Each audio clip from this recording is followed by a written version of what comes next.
अस्सलाम वालेकुम व्यूअर्स, कैसे हैं आप? उम्मीद है सब खैरियत से होंगे। आज के इस व्लॉग में मैं थोड़ा सा मज़ीद वजाहत से बताना चाहूँगा कि W1 W2 में आप जो ऊपर के प्लॉट लेते हैं, अगर हम उसमें मैप के ऊपर देखते हैं तो W1 W2 के दरमियान एक 80 फीट का सेपरेटर आ रहा है। अगर आप उससे ऊपर का प्लॉट लेते हैं 62 63 का, तो क्या वो हमारे लिए आगे असूदमंद हो सकता है, या एलोकेशन 1 कनाल की हम अगर थर्ड बैलेट की ले लेते हैं तो वो हमारे लिए ज़्यादा वो मुफीद साबित हो सकती है। इन चीज़ों के हवाले से थोड़ा वो मैं बताना चाहूँगा। और कमर्शियल्स पे कि अगर हम इन्वेस्टमेंट करते हैं तो कमर्शियल का आगे इन फ्यूचर हमारे लिए क्या स्कोप हो सकता है। तो W1 W2 के जो मौजूदा रेट्स हैं, अगर हम इनको देखते हैं तो W1 W2 का जो रेट आपका 80 फीट से ऊपर का है, वहाँ पे आपको 62 63 का रेट मिल जाता है।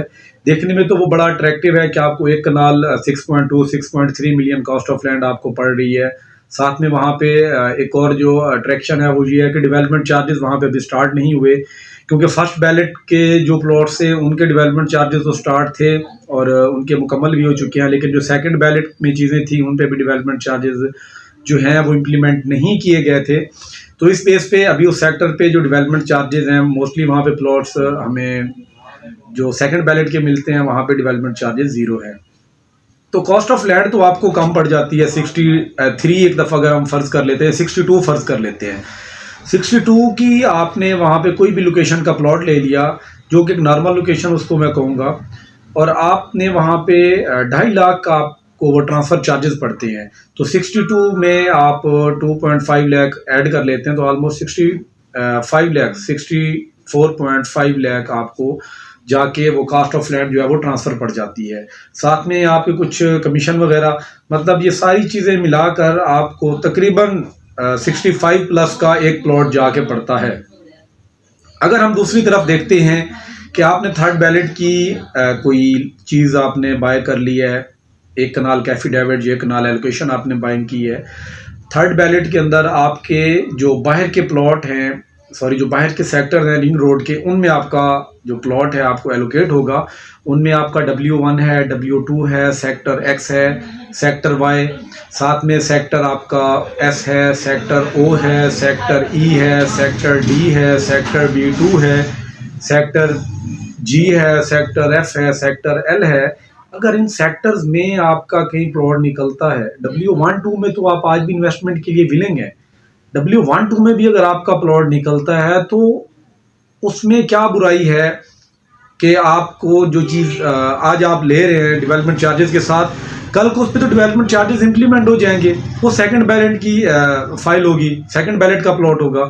अगर आप थर्ड बैलेट में जाते हैं और फिर भी आपको W1 2 में अगर प्लॉट आता है तो आपके पास डेवलपमेंट चार्जेस लेट से स्टार्ट होंगे। एक इस चीज़ को ज़रा आप देखिएगा कि सेकंड बैलेट और थर्ड बैलेट के प्लॉट्स में ये डिफरेंस होगा। इस तरीके से फर्स्ट बैलेट के डेवलपमेंट चार्जेस तकरीबन मुकम्मल हो चुके हैं, सेकंड वालों के अभी नहीं हुए, स्टार्ट ही नहीं हुए। जब थर्ड बैलेट आ जाएगी तो सेकंड वालों के डेवलपमेंट चार्जेस स्टार्ट होंगे, थर्ड बैलेट वालों के उसी वक्त स्टार्ट नहीं होंगे। एक ये चीज़ आपके पास पॉजिटिव हो गई।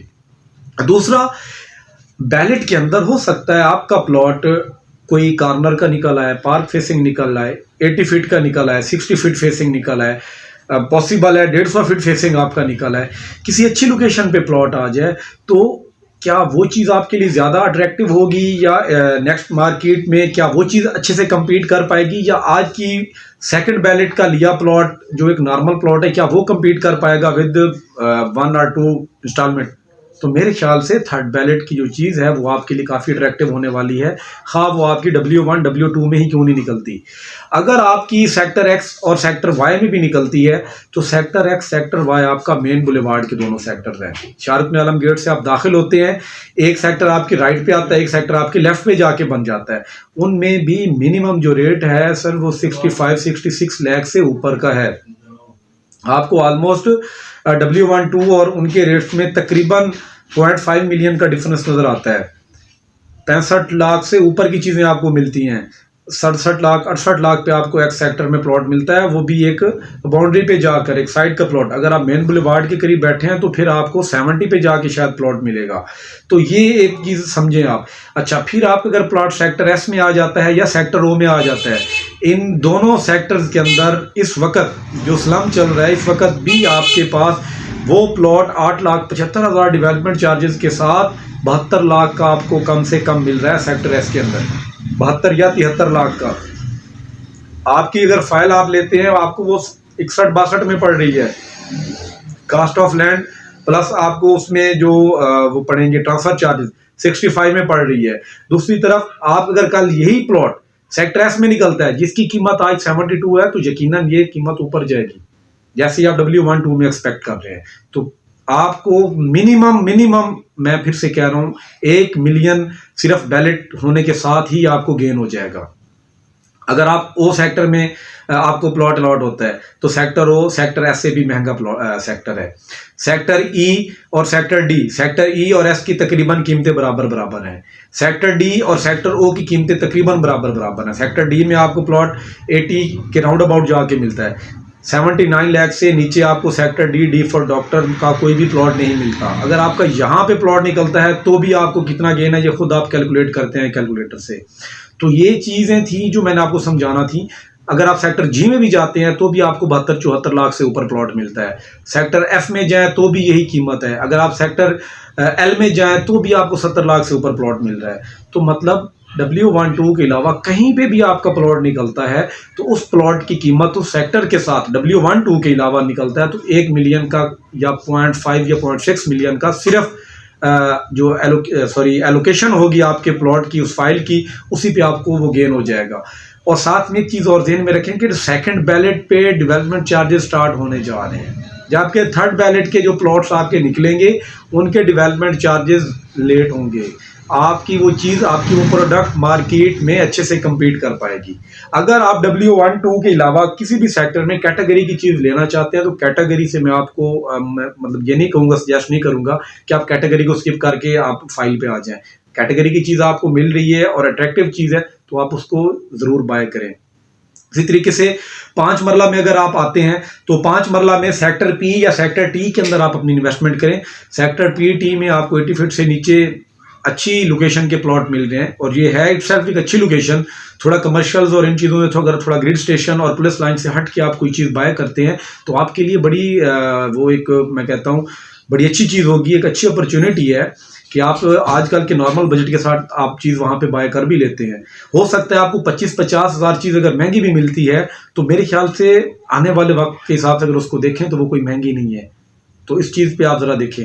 और तीसरी बात मैंने जो आपके साथ करनी थी कमर्शियल्स के हवाले से, कुछ दोस्त कहते हैं कि जी हमने तकरीबन 20-30 मिलियन जो है हमने वो इन्वेस्टमेंट करनी है या 40 मिलियन हमने वो इन्वेस्टमेंट करनी है।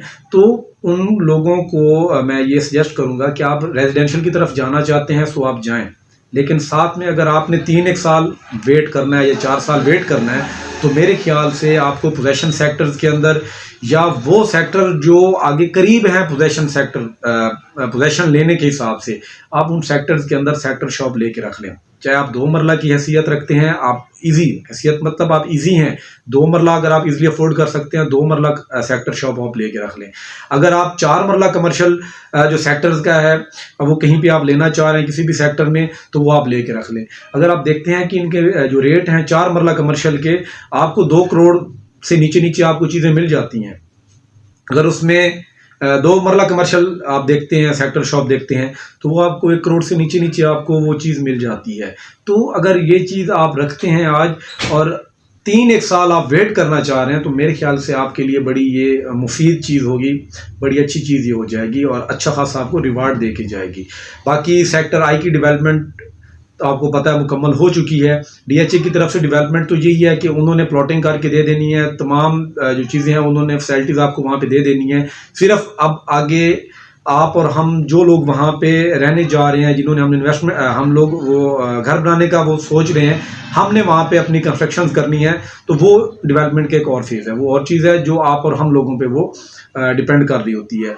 तो जिन लोगों ने घर बनाना है तो उनसे मैं ये कहूँगा कि आपने अगर 6 माह साल बाद स्टार्ट करना है तो आप अभी स्टार्ट कर लें। उसमें ये है कि आपको एक तो 21 लाख का जो डेवलपमेंट चार्जेस का वेवर है वो आपको ऑन द स्पॉट हो जाएगा। 21 लाख आपके बचते हैं, वो आप 21 लाख अपनी कंस्ट्रक्शन कास्ट के अंदर ऐड कर सकते हैं, वहाँ पे आपको एडवांटेज हो सकता है।